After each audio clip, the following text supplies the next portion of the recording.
Hey everyone, this is Zach with 8020 Media, here today with a video on the best BMW N52 performance upgrades.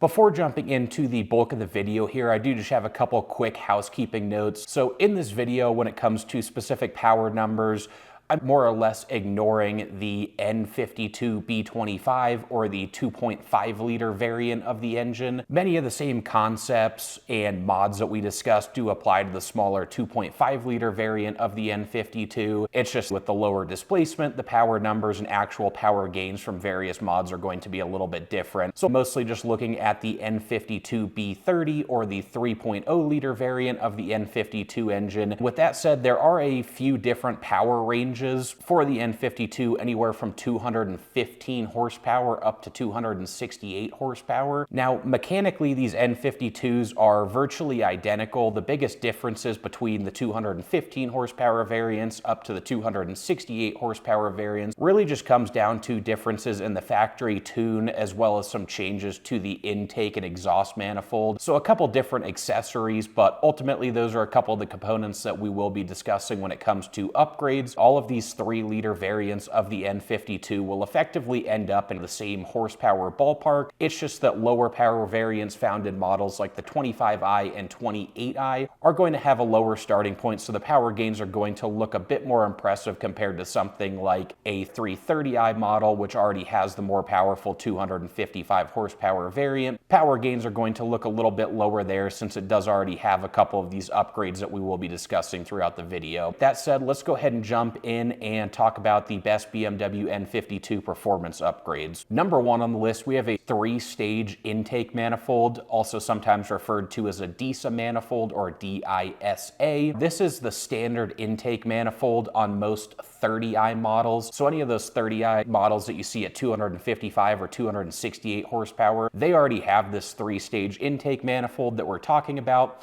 So no need to upgrade there. However, if you do have a 25 or a 28i model, then the 3-stage intake manifold from a 330i is a great upgrade. This uses DISA valves to essentially control the airflow and offer a better overall power and torque curve. Really, just this 3-stage intake manifold alone can take these lower output variants like in the 25 and 28i models and already immediately boosts them right up to pretty close to 30i power levels. So you're looking at power gains of roughly 25 to 40 horsepower and about 15 to 20 pound-feet of torque, depending on what your starting point is for power and torque. But ultimately, just this 3-stage intake manifold can take you right up to about that 250, 255 horsepower ballpark, as well as about 220 pound-feet of torque. So just about the specs that the 330i comes with standard. Now, one other upgrade worth mentioning while we're on the intake manifold subject is the BMW N54 intake manifold. You can actually swap the N54 manifold onto the BMW N52. Compared to the 3-stage intake manifold,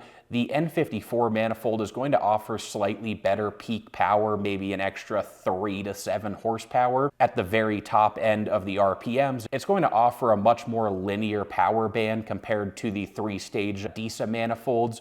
Because those control valves are switching over, you'll notice the torque and the power output with that 3-stage manifold is actually a little bit bumpy as it changes around. You'll have the torque dip and then pick back up and then dip and pick back up a little bit. So with the N54 manifold, you'll have a much more linear torque and power band throughout the RPMs. So that is one nice benefit. However, because it doesn't have any of these DISA control valves, you will also notice that the low-end torque is worse with the N54 manifold. So a little bit of a trade-off. Ultimately, it's probably not the right upgrade for most unless you're looking for just that really linear power band and a bit of extra peak power, but it's probably not worth sacrificing that low-end torque if you're just looking for an upgrade for a car that you're still daily driving, just since losing that low-end torque is going to be noticeable for daily driving. One final note on intake manifolds is getting either manifold to work properly, whether it be the 3-stage DISA manifold or the N54 manifold, will require require a tune for proper functionality and also maximizing power gains. So that brings us into mod number 2 for the BMW N52, and that is tuning. Active Auto Work, or AA for short, is one of the most popular and best tuning options for the N52. However, there are some great other options out there.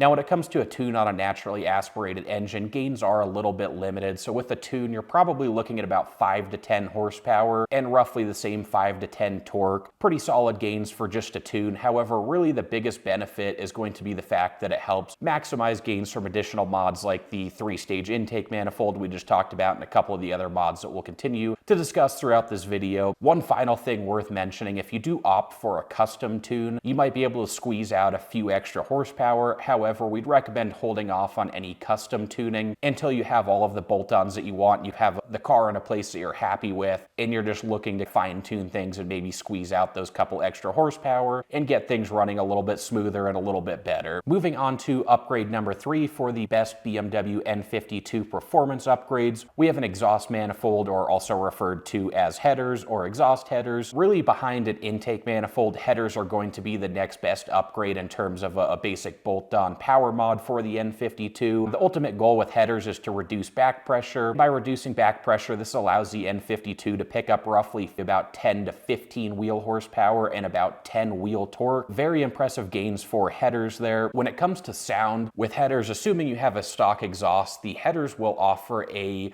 louder, more aggressive exhaust note on wide open throttle or just any heavy throttle condition. However, they are pretty modest and fairly stealth for normal daily driving. It's going to be a little bit louder and more aggressive with heavy throttle application, or on a cold start, you'll probably notice it's a little bit louder, but not overly obnoxious. But when it comes to daily driving, you shouldn't notice much droning. It really shouldn't be too much louder. So that is a benefit to headers there with the sound. One thing to note though is if you do start doing additional exhaust mods, things can get pretty loud pretty quickly. So just something to be cautious of if you do additional exhaust mods. But anyway, that leads us right into our next best upgrades for the BMW N52. At number 4 here, we have exhaust. Ultimately, a full exhaust system can offer power gains of about 3 to 7 horsepower on the N52, so a little bit less than half of what headers are going to give. So that's why if you're really just looking for one exhaust mod, you don't want to make things too loud, then headers are probably the better upgrade to go with over an exhaust system. The other downside is a quality full exhaust system can run about $750 to about $1,500, so that is a pretty expensive upgrade for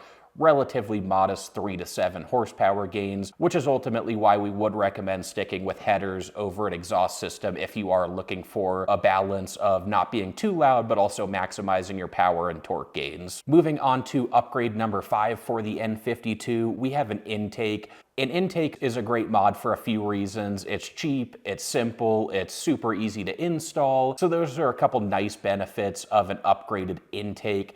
However, power gains are going to be very modest. You're probably looking at anywhere from about 0 to 5 horsepower. So you might not even pick up anything. In most cases, you might expect something more like 2, 3, 4 horsepower. However, that can be really hard to tell just because if you do dyno the car, there are going to be some natural variances. So it's really hard to tell when we're looking at mods with such low power gains what the true numbers are in a perfect situation. We think it's worth it for the potential for small power gains. You can also pick up some sounds from an intake. So definitely a great addition if you are looking to maximize the N52 while remaining naturally aspirated. That wraps up our 5 best upgrades for the BMW N52. As a summary, with these 5 mods we discussed, the N52 can end up roughly around the 235 to 245 wheel horsepower ballpark, maybe a little bit more if you go for custom tuning and throw a couple additional mods at it here and there. But ultimately probably 245 wheel horsepower on the high end is what you can expect. That translates to about 275 to 285 crank horsepower. Pretty solid numbers. Again, if you're looking at a 30i model, that's total power gains of about 30 horsepower. If you have a lower starting point, like a 25i model at 215 horsepower, you're looking at gains of up to about 60 to 70 horsepower, so very impressive for a naturally aspirated engine, and honestly respectable power, especially nowadays, a relatively small and lightweight car. Obviously, with that kind of power, it can be a very nimble and fun car, especially for normal daily driving where you don't necessarily need crazy power. That said, you can take the N52 a lot further with some more serious modifications like forced induction, upgraded cams, things of that nature. However, ultimately, if you're really chasing that kind of power, and I don't mean this as a knock to the N52 by any means, really, again, it's just a great lightweight, nimble car, and 275, 285 horsepower is likely more than enough for most people who are just looking for that fun daily driver, just a fun street car without any excessive power or anything too serious. However, if you are looking to push things further, then it may be better to move on from the N52 platform, just because if you are looking for things like cams, forced induction, it can get very expensive very quickly. And at that point, you might be better suited to something that has a higher starting point and is easier to mod right off the bat, whether that be the S65 in the E9X M3 or the N54, N55, things of that nature. In my opinion, the N52 is an awesome, fun car to keep in that kind of 275 to 285 horsepower ballpark. After that, it's probably best to just go ahead and give up on the power mods and look into more suspension mods or maybe exterior mods if you just want to spice up the looks a little bit. But again, the N52 is a great engine. These couple mods can certainly pick up some impressive power gains. Anyway, guys, that wraps up our video for today. If you appreciated the content, please hit that like button, subscribe to the channel, and check out the description below for more awesome content. Thanks, guys.